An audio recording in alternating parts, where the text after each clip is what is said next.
স্ত্রীকে সোজা করতে চাইলে তিনটি কাজ করবেন, স্ত্রী সোজা হয়ে যাবে। অনেক স্বামী এমন আছে, স্ত্রীকে প্রথমে ছেড়ে দেন, যা ইচ্ছা তুমি তাই করো, পরবর্তী সময়ে বিপদে পড়ে যান যে স্ত্রীকে কেন এত ফ্রিডম দিয়েছি।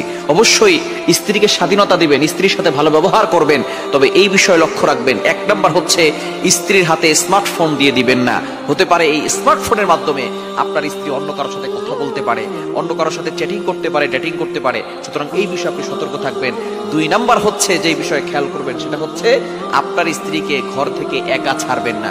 যদি কোনো প্রয়োজন হয় আপনি সেটা পূরণ করবেন। অনেক পুরুষ আছে, কাপুরুষ, সে তার স্ত্রীকে দিয়ে বাহিরে ঘোরাফেরা করায়, শপিং করতে পাঠায়, খবরদার এটা কখনো করবেন না। তিন নাম্বার হচ্ছে পর্দাকে মেনটেন করতে হবে, পর্দার জন্য আপনি সতর্ক থাকবেন। সুতরাং খবরদার এই বিষয়ে খেয়াল করবেন। যদি আপনি এই বিষয়ে খেয়াল না করেন তাহলে কিন্তু আপনি পরবর্তী সময় কঠিন বিপদে পড়ে যাবেন। একটা কথা মনে রাখবেন, আল্লাহ যাকে যেমন রেখেছেন আলহামদুলিল্লাহ, একটু সবাই মিলে বলি আল্লাহ তাআলা দিল আলহামদুলিল্লাহ, না দিল শেষ ভালো, যার সব ভালো তার আওয়াজটা একটু বড় করে দেন।